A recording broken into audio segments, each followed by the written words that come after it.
ഞങ്ങൾ അപ്ലോഡ് ചെയ്യുന്ന വീഡിയോസ് നിങ്ങളിലെത്താൻ ഈ ചാനൽ ഇന്ന് തന്നെ സബ്സ്ക്രൈബ് ചെയ്യണം. അതോടൊപ്പം ബെല്ലൈക്കൺ പ്രസ് ചെയ്യാൻ മറക്കരുത്. ചിന്ത തുടങ്ങുന്ന കാലത്ത് ഇതിനു വേണ്ടി പൊരുതിയ ഒരു പറ്റം ശുദ്ധാത്മാക്കൾ തിരുവനന്തപുരത്തും കേരളത്തിന്റെ വിവിധ ഭാഗങ്ങളിലുമുള്ളവരെ എനിക്ക് മുഖം കണ്ടാൽ തിരിച്ചറിയുന്ന തരത്തിലുള്ള പരിചയമുണ്ട്. അവർക്കെല്ലാം ഒരു സമർപ്പണമായിരിക്കും ഈ പദ്ധതി.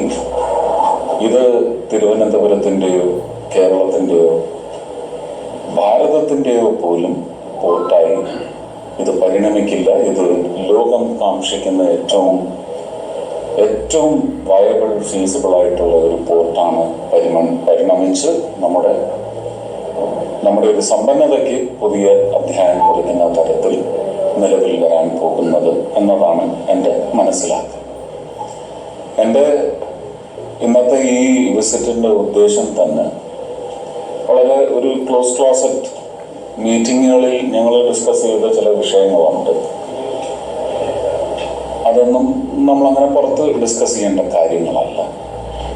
തീർച്ചയായിട്ടും അത് ഡിസ്കസ് ചെയ്തതിൻ്റെ പശ്ചാത്തലം ഇത് എൻ്റെ ഉത്തരവാദിത്വമുള്ള മിനിസ്ട്രീസിൽ ഡയറക്റ്റായിട്ട് വരുന്നതല്ലെങ്കിൽ പോലും ടൂറിസം മിനിസ്ട്രിക്കും കുറച്ച് ചൂഷണം ഇതിൽ നിന്ന് നടത്താനും പെട്രോളിയം മിനിസ്ട്രിക്ക് ശക്തി പകരാൻ, എനർജി എന്ന് പറയുന്ന ശക്തി പകരാനുമുള്ള ഒരു സ്കോപ്പ് അല്ലെങ്കിൽ ഉത്തരവാദിത്വം ഇതിനകത്ത് ശക്തമായിട്ട് നിലനിൽക്കുന്നതിൻ്റെ പശ്ചാത്തലത്തിൽ വന്ന് നടത്തിയിട്ടുള്ള മനസ്സിലാക്കും.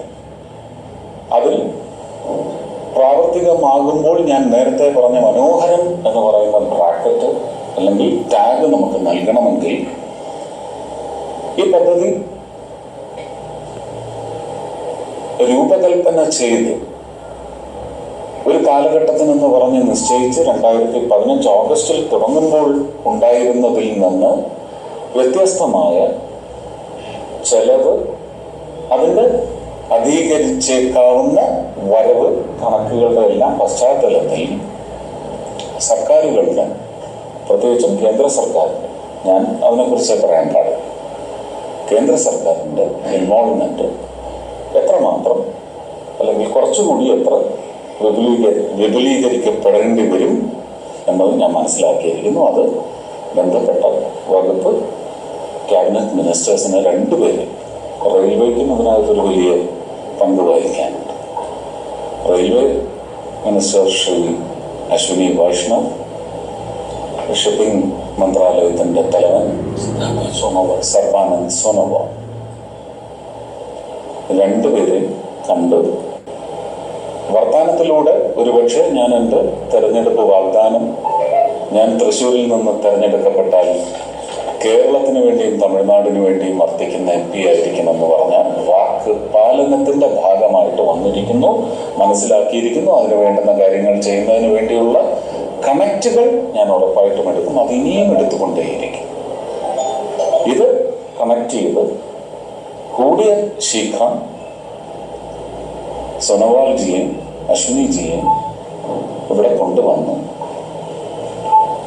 കേരള സർക്കാരിൻ്റെ അധിക ഇൻവെസ്റ്റ്മെന്റിൽ ഇപ്പോൾ ഈ ഫസ്റ്റ് ഫേസിൽ നടക്കുന്ന പദ്ധതിക്ക് ശക്തമായ ഒരു സ്ഥാപനത്തിനുള്ള സാധ്യത അത് കേന്ദ്ര സർക്കാരിൻ്റെ കുറച്ചുകൂടി മനസ്സ് തുറന്നുള്ള ഒരു സഹകരണത്തോടെ കൊണ്ടുവരുന്നതിന് വേണ്ടിയുള്ള ഒരു MP-യുടെ ശ്രമമാണ് ഇപ്പം ഞാൻ നടത്തിക്കൊണ്ടിരിക്കുന്നത്. ഒരു മിനിസ്റ്ററിൻ്റെ അല്ല. മനസ്സിലാക്കിയിടത്തോളം അത് സംഭവിക്കണമെന്ന് ഞാനും ഒരു പക്ഷവും ചേരാതെ ഒരു MP എന്ന നിലയ്ക്ക് ആവശ്യപ്പെടും എന്ന് തന്നെയാണ് അറിയിക്കുന്നത്.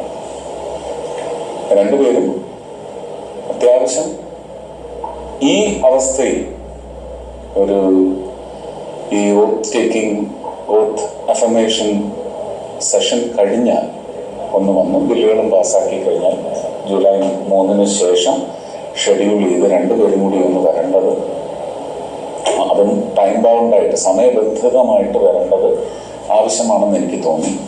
അത് അത്യാവശ്യമാണെന്ന് അവരെ ധരിപ്പിക്കും. അത് എത്രയും പെട്ടെന്ന് നടത്തേണ്ട കാര്യമാണെന്ന് അവർക്ക് തോന്നുന്നുണ്ട്. തോന്നുന്നുണ്ടെങ്കിൽ, അവർക്ക് ഇതിനകത്ത് നടപടിയെടുക്കേണ്ട സമയമെത്തി എന്ന് തോന്നുന്നുണ്ടെങ്കിൽ അവർ ഉറപ്പായിട്ടും വരും. SSC കുറച്ചുകൂടി സുഗമമായി ഓഗസ്റ്റിൽ എന്ന് വിചാരിച്ചത് ഡിസംബറിലെങ്കിലും What do you think of doing in August? Could we shift it to December? Yeah. You're ready? Okay. അപ്പോൾ അത് സാധ്യമാകട്ടെ എന്ന് മാത്രം പ്രാർത്ഥിക്കുകയാണ്. ഇനിയും ഇതുപോലെയുള്ള മുതലപ്പുഴയെ സംബന്ധിച്ച് വളരെ ശാന്തമായി അവിടുത്തെ ബാധിക്കപ്പെട്ടുകൊണ്ടിരിക്കുന്ന, ഇനി ബാധിക്കപ്പെടരുത് എന്ന് നമ്മൾ പ്രാർത്ഥിക്കുകയും ആഗ്രഹിക്കുകയും ചെയ്യുന്ന അപകടം എന്ന് പറയുന്നത് ഒരു ഭീതിയായി കണ്ടുകൊണ്ട് ജീവനത്തിന് വേണ്ടി ഒരുക്കി കൂട്ടിവെക്കുന്ന ഒരു ഊർജം, അത് കെട്ടുപോകുന്ന കടൽ കർഷകരുടെ ഒരു സമൂഹമുണ്ട്. അത് നമ്മൾ അഡ്രസ് ചെയ്തേ മതിയാവും. ദാറ്റ് ഷുഡ് ബി അത് നമ്മളൊരു വളരെ വൈകാരികമായ ഒരു തട്ടിൽ വെച്ച് തന്നെ ആദരവോടെ കൈകാര്യം ചെയ്യേണ്ടത് അത്യാവശ്യമാണ്. ബിസിനസ് എസ്റ്റാബ്ലിഷ്മെൻറ്റ്സിന് അങ്ങനെ ഒരു വലിയ ഉത്തരവാദിത്വമുണ്ടെന്ന് അവർക്കും അറിയാം. ഞാൻ അതിനുവേണ്ടി കുറച്ചുകൂടി ആഘാതത്തിൽ ആവശ്യപ്പെടും. അപ്പം അതിനെ സംബന്ധിച്ചും ചർച്ചകൾ നടന്നു. അത് വർഷകാലം കഴിയുന്നതോടുകൂടി മാത്രമാണത് സാധ്യമാവുക എന്നവരല്ല, എനിക്കും അറിയാം, നിങ്ങൾക്കും അത് മനസ്സിലാവും. ഒരുപക്ഷെ ആ പ്രദേശത്തുള്ളവർക്ക് കടൽ കൈകാര്യം ചെയ്ത് ജീവിക്കുന്ന ഒരു സമൂഹത്തിനും അതിനി മനസ്സിലാക്കാതെ നിവർത്തിയില്ല. അപ്പോൾ അതിന് ഒരു ജിയോളജി വകുപ്പും അതുപോലെ ഹാർബർ എഞ്ചിനീയറിംഗ് വകുപ്പുമായി ചേർന്ന് ചർച്ചയൊന്നും ഉണ്ടാവില്ല. അതിൻ്റെ ഏതാണ്ട് രീതികളൊക്കെ ഇവിടെ ഒരു പേപ്പറിലാക്കി കഴിഞ്ഞു. അത് സെപ്റ്റംബറോട് കൂടി അല്ലെങ്കിൽ സെപ്റ്റംബറിൻ്റെ ഒടുവിൽ അത് ആരംഭിച്ച് ഒരു ഓൾ ടൈം സേഫ് സോൺ എന്ന് പറയുന്ന പ്രഖ്യാപനം നൽകാൻ അദാനിയുടെ ഈ സമ്പ്രദായത്തിന് സാധിച്ചാൽ ഏറ്റവും വലിയ സമർപ്പണം അതായിരിക്കും എന്നാണ് ഞാൻ കരുതുന്നത്. അതും വേഗം സംഭവിക്കട്ടെ.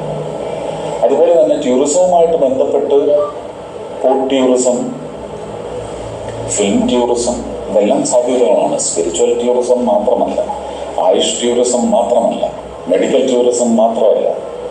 അപ്പം അങ്ങനെ വരുമ്പോൾ നമുക്ക് കൊല്ലം വരെ എങ്കിലും ഒരു parallel road connected dedicated to transactions through tourism operations. Varkala, Paravur, Kollam, Ashtamudi to Vellayani എന്ന് പറയുന്ന ഒരു വിർച്വൽ കണക്റ്റിന് നമുക്ക് യാഥാർത്ഥ്യമാക്കാൻ എന്താണ് സാധിക്കുന്നത്. വക്കം വഴിയുള്ള ആ റോഡിൻ്റെ വികസനം, അതിന് സേഫ്റ്റി സ്റ്റാൻഡേർഡ്സിൻ്റെ ടോപ്പിൽ കൊണ്ടുചെന്ന് വയ്ക്കാവുന്ന തരത്തിലുള്ള എനിക്കിന്നലെ ആ റോഡ് വഴി സഞ്ചരിച്ച് തിരിച്ചു വരുമ്പോൾ കണ്ടപ്പോൾ മനസ്സിലായ ഒരു എലിവേഷൻ ഓഫ് ടാർ റോഡ് എന്ന് പറയുന്നത് വളരെ അത്യാവശ്യമാണ്. അതല്ലെങ്കിൽ പിന്നെ ഡാമ്പനിങ്ങും അതുവഴി ഇറോഷനും ഒക്കെ സംഭവിച്ചുകൊണ്ടേയിരിക്കും. ഇത് ഞാൻ കൈകാര്യം ചെയ്യുന്ന വകുപ്പിനും വളരെ ഒരു അനിവാര്യത തന്നെയാണ്. അപ്പം ഇത്രയും കാര്യങ്ങൾ ഈ 2 ദിവസം കൊണ്ട് മനസ്സിലാക്കി ഇതൊന്ന് വലിയൊരു പഠന ശിബിരം തന്നെയാണ് എനിക്ക് ലഭിച്ചത്.